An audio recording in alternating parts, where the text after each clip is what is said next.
बिहार में लालू नीतीश की दोस्ती में दरार बढ़ती जा रही है, जिससे महागठबंधन पर महासंकट खड़ा हो गया है। तेजस्वी पर लालू झुकने को तैयार नहीं है। आरजेडी सुप्रीमो ने साफ कह दिया है कि तेजस्वी इस्तीफा नहीं देंगे। वहीं जेडीयू तेजस्वी के इस्तीफे की मांग पर अड़ा हुआ है। जेडीयू ने दो टूक कह दिया है कि दागियों के इस्तीफे की परंपरा रही है और पार्टी किसी कीमत पर सिद्धांतों से समझौता नहीं करेगी। ऐसे में अब सबकी नजरें नीतीश पर हैं। क्या नीतीश तेजस्वी को मंत्रिमंडल से बर्खास्त कर देंगे? क्या बिहार में महागठबंधन टूट जाएगा? ये सारे सवाल मुंह बाए खड़े हैं। नीतीश अब तक खामोश हैं, वो कुछ कह नहीं रहे हैं। क्या फैसला लेंगे इस पर सबकी नजर है। बाकी जो भी एफआईआर हुई है, क्या हुआ है, इसको एफआईआर कर देना ये सफिशिएंट कारण नहीं होता इस्तीफा का। इसलिए विधानमंडल ने जो तय किया हमारा, हम उस पर कायम है। कोई कदम नहीं उठाया, कभी कोई हमारा इस तरह का प्रयास नहीं है और हम बंधे हुए हैं अपना पार्टी से। अब विधानमंडल ने जो निर्णय ले लिया है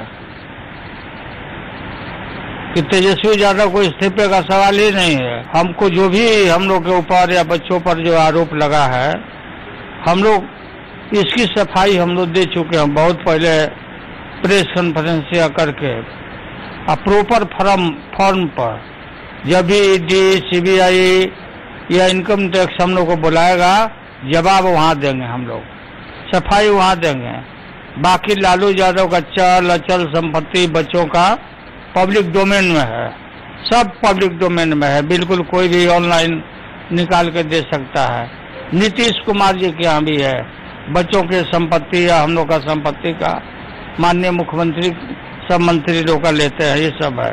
ये न्यूज चलाया जा रहा है, बड़ा बेधड़क, बड़ी लगता है कि लोग वहाँ बैठे हुए हैं लोग, कि सोनिया गांधी जी ने लालू यादव से बात किया और नीतीश कुमार जी से बात किया, बीच बचाव करना या क्या, इस तरह का नहीं निकला है। हमसे माननीय सोनिया गांधी जी का इस मुद्दे पर कोई बात नहीं हुई है। इसका मैं पूरी तरह से पुरजोर खंडन करता हूँ। माननीय सोनिया जी से इस मामले में हमारी कोई बात नहीं हुई है।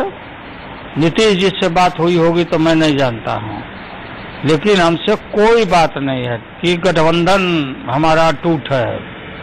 और राष्ट्रीय जनता दल के तरफ से, और राष्ट्रीय जनता दल कोई ऐसा स्पेस नहीं देगा भारतीय जनता पार्टी को, आरएसएस को यहाँ पैर रखने के लिए। ये सारा खेल जो हो रहा है ईडी का, सीबीआई का, या जो भी हो रहा है दिल्ली के सरकार के द्वारा, यहाँ के गठबंधन की सरकार को खंड खंड करने के लिए, तोड़ने के लिए। वहीं जेडीयू तेजस्वी के इस्तीफे की मांग पर अड़ी हुई है। जेडीयू प्रवक्ता संजय सिंह ने साफ कह दिया कि लालू दीवारों पर लिखी लाइनों को समझें। संजय सिंह से बात की हमारे संवाददाता आशीष सिन्हा ने। हमारे साथ जेडीयू प्रवक्ता संजय सिंह जी हैं। संजय सिंह जी, कल लालू प्रसाद यादव जी ने अपना स्टैंड क्लेरिफाई कर दिया कि तेजस्वी यादव इस्तीफा नहीं देंगे, अब आगे क्या? देखिए, राजनीतिक और सामाजिक जीवन में लोक लज्जा का एक महत्वपूर्ण स्थान होता है और राजनीतिक सुचिता में आपने देखा होगा कि आदरणीय शरद यादव जी जो हवाला कांड में फंसे तो लोकसभा से सदस्यता से इस्तीफा देने का काम किया। हमारे नेता नीतीश कुमार जब रेल मंत्री थे, गैसेस में दुर्घटना घटा, वहां इस्तीफा देने का काम किया। मुख्यमंत्री थे, 2014 में बिहार की जनता ने मैंडेट नहीं दिया, तब इस्तीफा देने का काम किया। जब मुख्यमंत्री बने, कई एक मंत्री को एफआईआर लॉन्च हुआ इस्तीफा देने का, तो आदरणीय लालू प्रसाद यादव जी को दीवार में लिखी हुई लिखावट को पढ़ लेना चाहिए। और राजनीतिक सुचिता के अंतर्गत मैं लालू यादव जी से विनम्र प्रार्थना करूंगा कि हम लोग को मदद करें। नहीं, मदद किस तरह की मदद? क्योंकि आपने जो उदाहरण दिया, चाहे शरद यादव जी का दिया हो, चाहे नीतीश कुमार जी का दिया हो, इन सभी लोगों ने जब एफआईआर दर्ज हुआ था तो अपने पद से इस्तीफा दिया था। तो इसका मतलब ये मानने कि आप इस्तीफा मांग रहे हैं? नहीं, हमने तो साफ कर दिया कि दीवार में लिखी हुई लिखावट को आदरणीय लालू प्रसाद यादव जी को पढ़ लेना चाहिए। लिखावट तो और अब आपको बताते हैं नीतीश तेजस्वी पर फैसला लेने में इतनी देर क्यों कर रहा है। आखिर नीतीश किस धर्म संकट में है? और अब आपको बताते हैं नीतीश तेजस्वी पर फैसला लेने में इतनी देर क्यों कर रहा है। आखिर नीतीश किस धर्म संकट में है?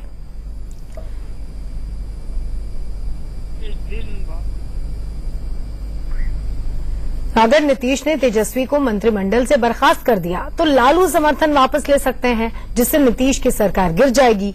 और अगर नीतीश ने तेजस्वी को नहीं हटाया तो सरकार की साख साफ तौर पर सवालों के घेरे में होगी।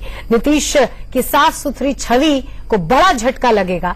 ऐसे में अगर नीतीश ने महागठबंधन तोड़ा तो सरकार बचाने के लिए नीतीश को बीजेपी का समर्थन लेना पड़ सकता है, और उस बीजेपी का समर्थन जिससे नीतीश ने मोदी के नाम पर 20 साल पुराना गठबंधन तोड़ दिया था।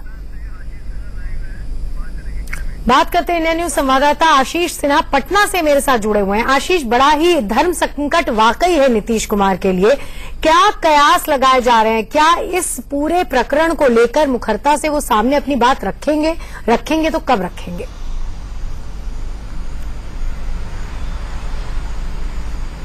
देखिए, जो जेडीयू प्रवक्ता है वो जो जुबान बोल रहे हैं वो नीतीश कुमार की ही मानी जाएगी, क्योंकि बिना आला कमान के कोई इतने स्पष्ट तौर पर तो नहीं बोल सकता कि लालू प्रसाद यादव दीवार पर लिखी उस लिखावट को पढ़ लीजिए जिसमें किसी भी मंत्री पर जब दाग लगा था तो उन्होंने इस्तीफा दे दिया था।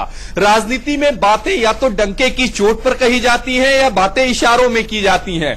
लालू प्रसाद यादव ने कल जो कहा कि तेजस्वी यादव अपने पद से इस्तीफा नहीं देंगे, ये बात डंके की चोट पे थी, लेकिन जेडीयू जो बात कह रही है, जो पुराना इतिहास बता रही है, वो बात इशारों में है। यानी दोनों अपनी अपनी जगह अडिग है। देखना यही होगा कि नीतीश कुमार अपनी चुप्पी कब तोड़ते हैं, क्योंकि जो बात अभी उनके पार्टी के प्रवक्ता बोल रहे हैं, क्या वही बात नीतीश कुमार किसी प्रेस कॉन्फ्रेंस में या ट्वीट करके ये बात कहेंगे? क्योंकि दोनों तरफ से जो है वो अपने अपने स्टैंड पर कायम है। लालू प्रसाद यादव साफ तौर पे कह चुके हैं कि तेजस्वी यादव इस्तीफा नहीं देंगे। नीतीश कुमार की पार्टी इशारों में इस बात को कह चुकी है कि तेजस्वी यादव को इस्तीफा देना चाहिए। बिल्कुल, तो जेडीयू कह रही है इस्तीफा देना चाहिए, और इसीलिए सवाल अब महागठबंधन पर और बिहार की सरकार पर भी उठने लगा है। बहुत बहुत शुक्रिया आशीष पूरी जानकारी के लिए। और यहाँ